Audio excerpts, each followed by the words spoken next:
Well, everybody, it is officially midnight right now. This is James Krasnerick live here on Real Steel Sports on Spreaker Web Radio. I hope everybody is having a good week. Yesterday was hump day, so guess what? The hump of the week is over, and now the final 2 days of the week are nothing but smooth sailing.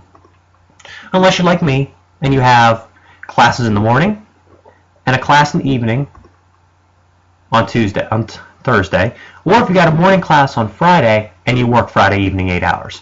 But then again, hey, I'm making money, so I'm not going to bitch. But I would like to speaking of bitch, I'd like to complain about something. And that would be the Adrian Peterson case. Now, I may or may not have commented on this before. I probably did a show a while back talking about what my opinion on this case, really was. And I feel it's time to reiterate my point. And that is, well, for one, let's just start off. Peterson didn't go to a meeting with the commissioner. He backed out because he said it was something that wasn't part of the protocol. But ultimately, Goodell, having seen Peterson throughout the trial, having seen Peterson throughout, the indictment, the evidence gathering, whatever, saw no remorse from Peterson in how he plans to change raising his kids.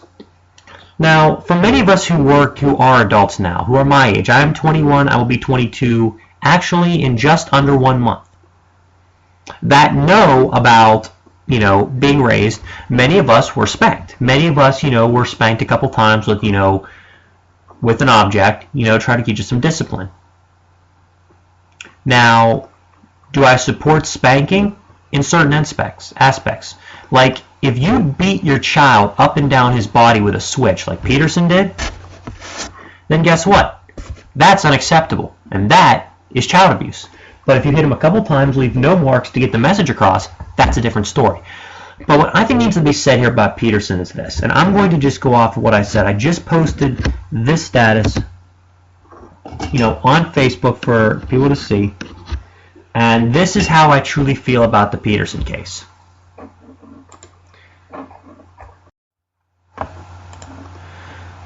I feel that the league definitely made the right call. Yes, I do question Roger Goodell's credibility every waking second that I breathe. However, we can't forget that a 4-year-old boy was beaten, battered, and bruised by his father until there were giant marks up and down his entire body. Now, for those of you that are going to say, well, it was in his personal life and it shouldn't affect his ability to return to work. Now, that actually has a decent point, but there is a big hole in that point. Your 9-to-5 office job is not high profile and doesn't garner a whole lot of airtime or attention. Like, that's one thing. And besides, I can't really think of too many employers that are going to employ a guy who abused his kids on his own time and got indicted for it. However, Peterson's job is very high profile. I'd like to look at Peterson's resume and just show you exactly what I'm talking about.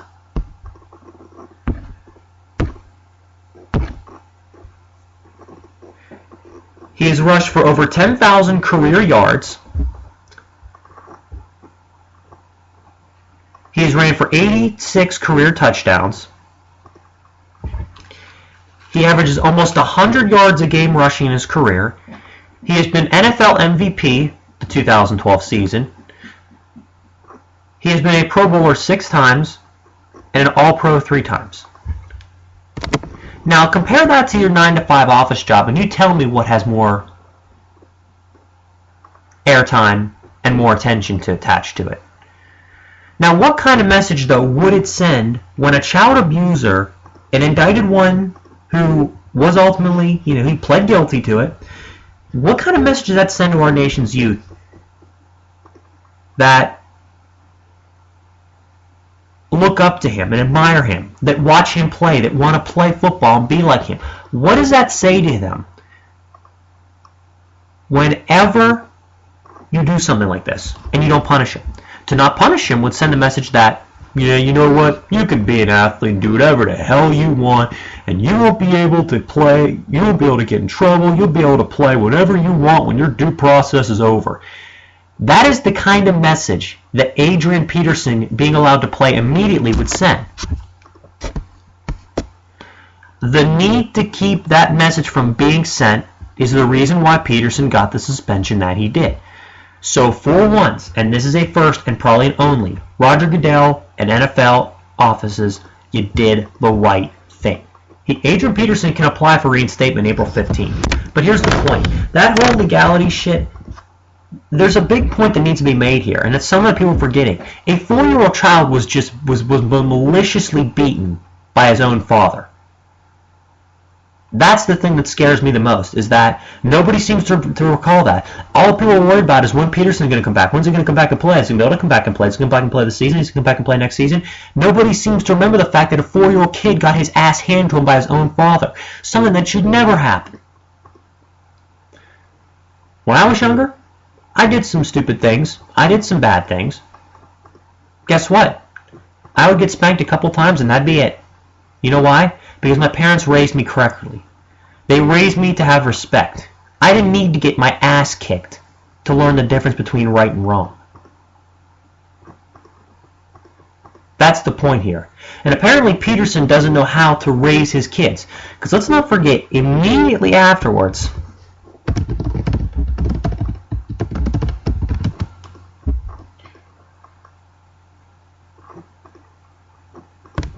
if I can find it.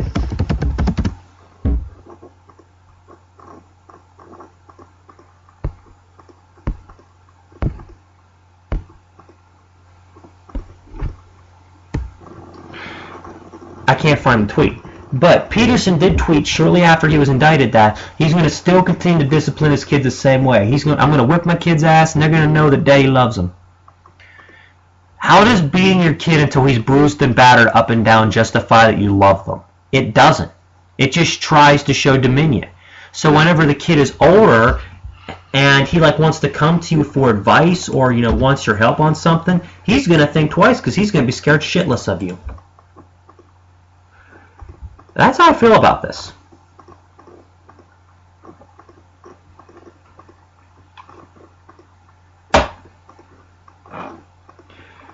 And I'll be perfectly honest with you. I looked at myself as an Adrian Peterson fan until this happened. I have no more respect for that man anymore. I don't. I think he's a great football player. The season he had in 2012 was, I think, the greatest single season a running back has ever had. Because he returned from 2 torn ligaments in his knee to lead the league in rushing and almost break the NFL rushing record that had stood since 1984.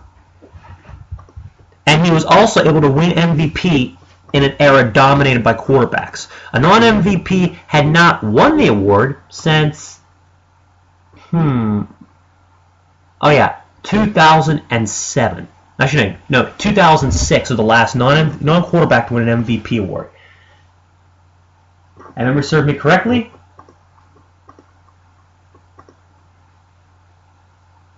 that man was LaDainian Tomlinson. So here's the point. I don't care anymore if Peterson's a good football player. I don't care if he can run 80 yards in 2 seconds. I don't care if he can stiff arm 3 guys while carrying the football. I care about those kids.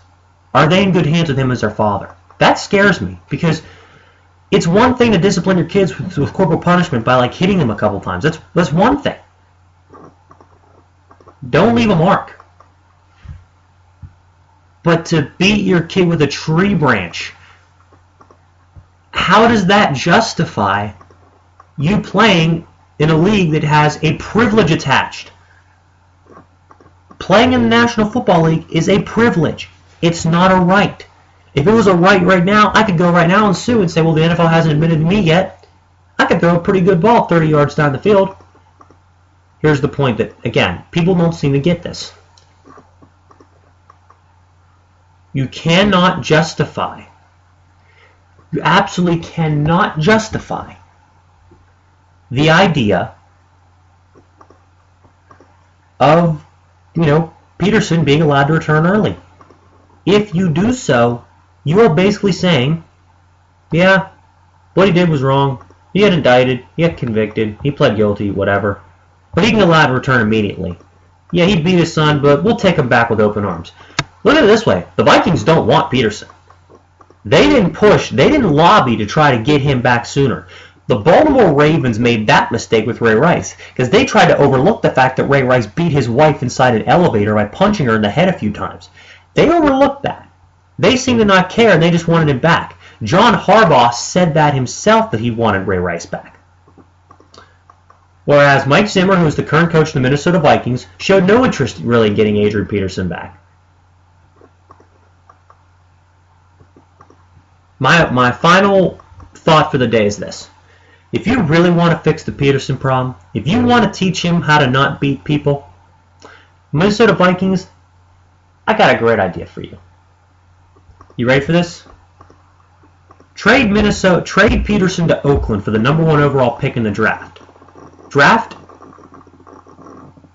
a good running back, or draft somebody, and let Peterson play for the Raiders, because it's not like he's going to be able to beat anybody out there. Thanks, everybody. Enjoy your evening.